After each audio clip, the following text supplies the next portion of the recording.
Over the past decade, Montenegro has become an entry point for cocaine trafficked from Latin America through the Balkans and into Western Europe.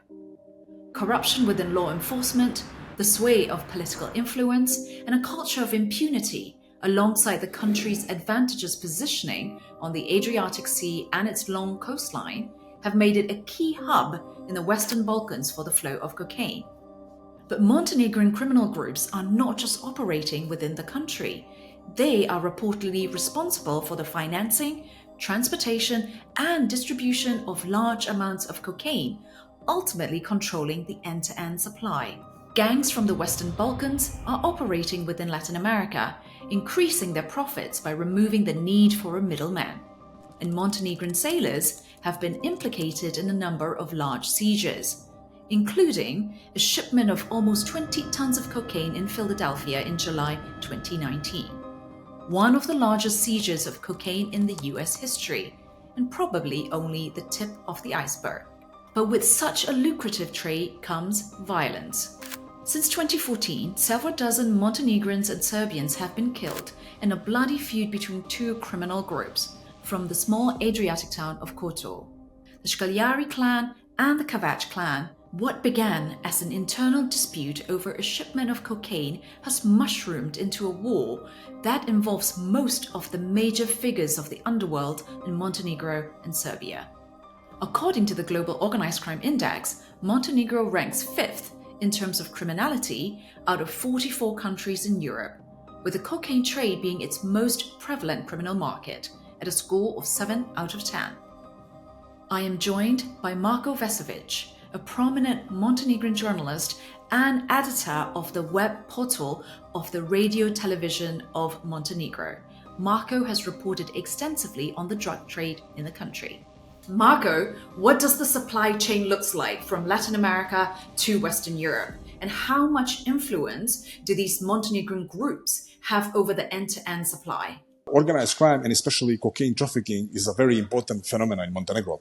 Recently, we have witnessed a huge number of the Montenegrin criminals and Montenegrin criminal networks going directly to South America, negotiating and buying cocaine directly from the local cartels, organizing shipments and distribution from South America to Western Europe.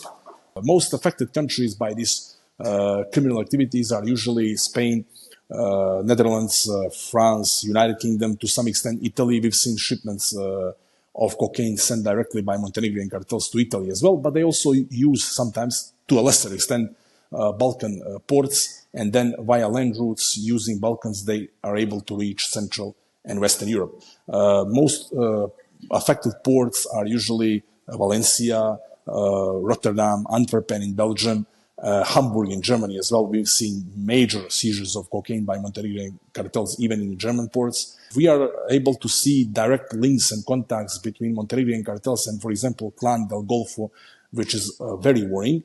But the most prominent presence of the Montenegrin cartels is usually in Ecuador and Brazil.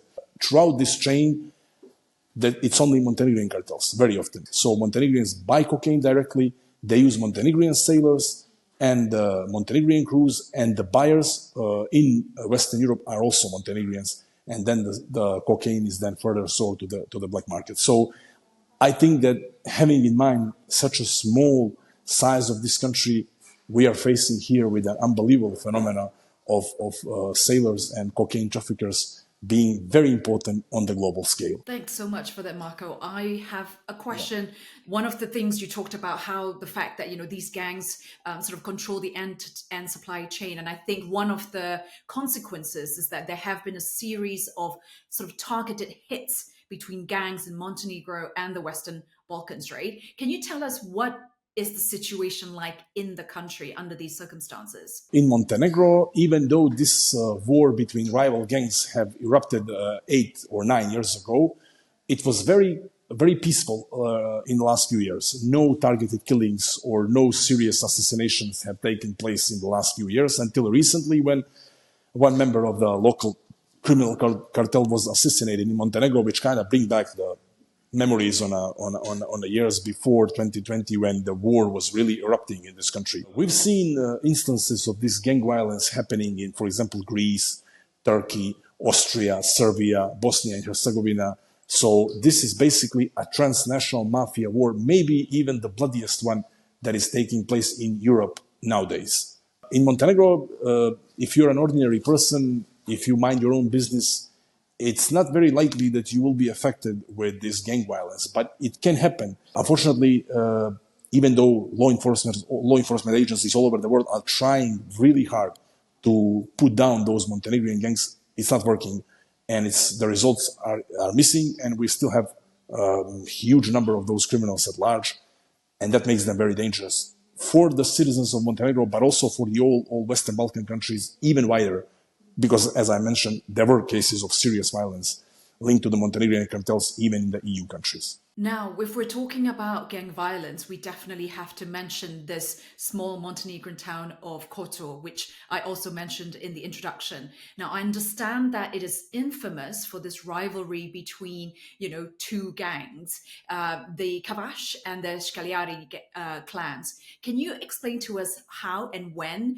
did this conflict start? Well, Kotor is a medieval, very beautiful touristic town on the Mediterranean. It's actually considered to be very friendly and peaceful town. There's very limited violence on the streets. It's not, maybe sometimes there's a misperception of this city being very aggressive. That's not the case. I mean, it's just very touristic and very beautiful. However, it's a home.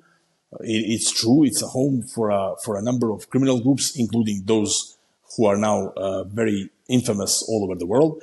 And basically, what I've heard here in Montenegro and what was the product of my journalistic investigation is that those two groups 15 years ago were actually working together, being a very loosely organized criminal structure. However, because of the conflict that erupted, some say it's because of the profit that wasn't equally divided. Some say it was a personal conflict between the leaders. But in 2014, the conflict erupted, and the first targeted killings happened a year later in 2015, and that's when the region was really everybody were talking about this gang war. It was really a big news here in this country. Why Kotor? It's because Kotor is usually a home where many sailors come from. They work in the transatlantic shipping companies. And by doing so, it's easy to recruit them, most of them, to recruit them in this illegal transatlantic cocaine trafficking. And basically, those people were often subject to this kind of criminal recruitment. And by accumulating a huge profit, they were able to organize a very powerful drug cartels.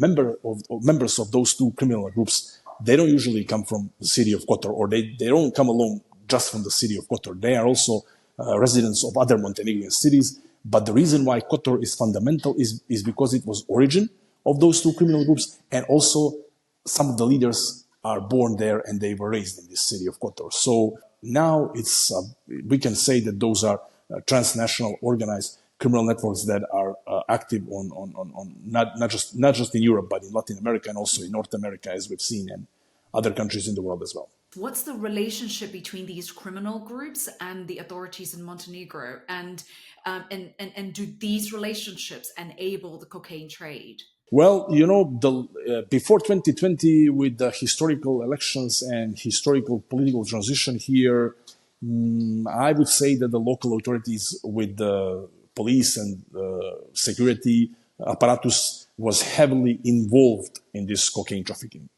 They've been able to assist and help develop those criminal cartels. I would say that cartels were heavily linked and supported by the local political actors before 2020. With the change of government, and Montenegro is the only country in Europe that hasn't changed the government since the fall of the Berlin Wall until 2020, which is very bizarre, but it's actually true. With this historical change, better times have indeed come here in terms of fighting against organized crime. High-profile arrests have been made, high-profile seizures. I mentioned before that there were a few years that we had here without any example of a gang violence. The government has demonstrated zero tolerance for these criminal activities in some cases. And I also feel that basically after 2020, we cannot or we can no longer talk about support, institutional support in Montenegro for the criminal cartels. I don't think this is the case anymore. It was before, but it's not happening now. So these high-profile arrests and efforts, regional efforts put in place to dismantle these cartels, I would say that we have change, positive change for good. Last question. According to the Organized Crime Index, Montenegro's levels of resilience to criminality are increasing, which is good news, and is actually in line with, what you were saying about the positive improvements in the country, right? Which now the country at the moment sits 102 out of 193 countries in terms of resilience levels. You've talked briefly about what it has been done, what are the things that still need to do. Can you elaborate a little bit more on what steps have been taken and what would you like to see happen in the future to counter organized crime in the country? The results of this index are not surprising at all, having in mind the situation in Montenegro. What we discussed before with the political change, improvements have been made. The resilience is there. It's better than it was like 5 or 10 years ago, obviously. And I think that with the better support and basically the trust that exists between law enforcement agencies from the Western Europe and United States now in the Montenegrin government, I think that we have this legal and political framework to do something. So the situation is changing. Things are going in a better direction. Why am I so optimistic? I am optimistic because some of the leaders of these cartels have been apprehended in Montenegro or elsewhere. And we have seen our police being involved in serious transnational operations against drug trafficking, which was not so much case, that was not a case like 5-10 years ago. Now it's better. And I think that this is a positive example. Obviously, the most important issue is that we need to improve the capacities and functioning of our judiciary. Prosecution have been upgraded. They have better connections, more tools, legal and financial. But now the judiciary is like in Italy, like in Croatia, like in Serbia, sometimes a bit slow in dealing with the most complex cases of organized crime. And we still have any final verdict against the leaders of those drug cartels who have been apprehended in Montenegro. This is very important. And I think that the serious judicial reform is what we are missing here in working towards improvements. So what I would like to see as a conclusion is, serious judicial reform, more tools for the judges and prosecutors, more financial support for them, and the arrests of the cartel leaders who are still at large and who are not arrested before by the Montenegrin police. This is, I think, fundamental in order to at least begin talking about some real results in fighting organized crime in Montenegro here on the ground. Thank you, Marko Vesovic, editor of the web portal of the Radio Television of Montenegro. The Global Initiative has produced a number of reports about cocaine flows, illicit markets, and assassinations in Montenegro and the Western Balkans. You can find these on our website, globalinitiative.net. And you can learn more about criminality and resilience in Montenegro by visiting the Global Organized Crime Index, ocindex.net. Thank you for watching.